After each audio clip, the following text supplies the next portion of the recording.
হঠাৎ করে স্বর্ণের দাম ধপাস করে পড়ে গেছে। যে স্বর্ণকে আমরা সবসময় নিরাপদ বিনিয়োগ ভাবি, সেই স্বর্ণই এখন অনেকের জন্য চিন্তার কারণ হয়ে দাঁড়িয়েছে। অনেকেই এখন কনফিউজড, এটাকে বিক্রি করার সময় নাকি এই সুযোগে কিনে নেওয়া উচিত। বিশ্ববাজারে এখন স্বর্ণের দামে বড় ধরনের পতন দেখা যাচ্ছে। মাত্র একদিনেই প্রায় 5 থেকে 6% দাম কমে গেছে। বর্তমানে আন্তর্জাতিক বাজারে প্রতি আউন্স স্বর্ণের দাম প্রায় $2200 থেকে $2300 মধ্যে ঘোরাফেরা করছে। গত কয়েক মাসের মধ্যে এটা অন্যতম সর্বনিম্ন দাম। শুধু একদিন নয়, টানা কয়েকদিন ধরেই এই দরপতন চলছে। গত সপ্তাহে মোটামুটি 10% মতো কমেছে, যা অনেকদিন পর এত বড় পতন হিসেবে দেখা যাচ্ছে। এখন স্বাভাবিকভাবে একটা প্রশ্ন মাথায় আসে, যখন বিশ্বে যুদ্ধের আশঙ্কা বাড়ছে তখন তো স্বর্ণের দাম বাড়ার কথা, কারণ সাধারণত মানুষ এমন পরিস্থিতিতে স্বর্ণকে নিরাপদ সম্পদ হিসেবে দেখে। কিন্তু এবার হচ্ছে পুরো উল্টো। এর কারণটা বুঝতে হলে আমাদের একটু ভেতরের বিষয়টা জানতে হবে। বর্তমানে ইরানকে ঘিরে মধ্যপ্রাচ্যে উত্তেজনা বাড়ছে।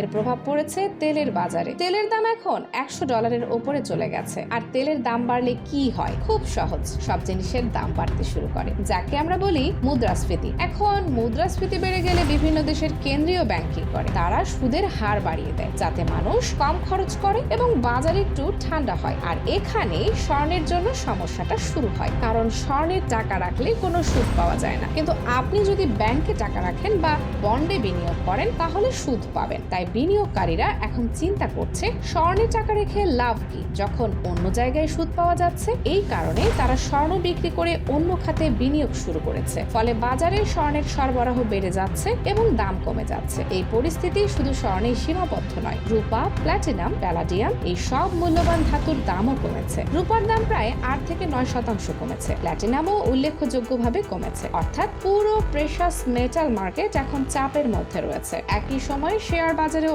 অনেক ওঠানামা দেখা যাচ্ছে। অনেক বিনিয়োগকারী শেয়ার বাজারে ক্ষতি পুষিয়ে নিতে স্বর্ণ বিক্রি করছে, আবার কেউ কেউ ঝুঁকি কমাতে নগদ অর্থ রাখছে। সব মিলিয়ে বাজারে এক ধরনের অনিশ্চয়তা তৈরি হয়েছে। এখন আসি সবচেয়ে গুরুত্বপূর্ণ অংশে, যুদ্ধ পরিস্থিতি। ইরান ইতোমধ্যে হুঁশিয়ারি দিয়েছে, যদি তাদের অবকাঠামোর উপর হামলা করা হয়, তাহলে তারা উপসাগরীয় অঞ্চলের জ্বালানি স্থাপনাগুলোতে পাল্টা হামলা চালাবে। এর ফলে বিশ্বজুড়ে জ্বালানি সরবরাহে বড় ধরনের সমস্যা হতে পারে। আর যদি এমন কিছু ঘটে, তাহলে পুরো বিশ্ব অর্থনীতি আরো চাপে পড়ে যাবে। তবে এখানে একটা মজার ব্যাপার আছে। যদি সত্যিই বড় আকারের যুদ্ধ শুরু হয়, তাহলে আবার স্বর্ণের চাহিদা হঠাৎ বেড়ে যেতে পারে, কারণ তখন মানুষ আবার নিরাপদ জায়গায় টাকা রাখতে চাইবে। তখন স্বর্ণের দাম আবার বাড়ার সম্ভাবনা থাকে। এখন প্রশ্ন হলো, এই সময় আপনার কি করা উচিত? স্বর্ণ কিনবেন নাকি অপেক্ষা করবেন? এর উত্তর এক একজনের জন্য এক এক রকম হতে পারে। যদি আপনি দীর্ঘমেয়াদে বিনিয়োগ করেন, তাহলে এই কম দাম আপনার জন্য সুযোগ হতে পারে, কারণ ভবিষ্যতে দাম আবার বাড়তে পারে। কিন্তু যদি আপনি স্বল্প মেয়াদে লাভ করতে চান, তাহলে এখন একটু সাবধানে থাকা ভালো, কারণ বাজার আরো নিচে নামতে পারে। শেষ কথা হলো, স্বর্ণের এই পতন দেখে ভয় পাওয়ার কিছু নেই, আবার চোখ বন্ধ করে ঝাঁপ দেওয়ারও সময় না। সবচেয়ে ভালো হচ্ছে পরিস্থিতি বুঝে ঠান্ডা মাথায় সিদ্ধান্ত নেওয়া, কারণ বাজার সবসময় ওঠানামা করে, কিন্তু যারা বুঝে সিদ্ধান্ত নেয় শেষ পর্যন্ত তারাই লাভবান হয়।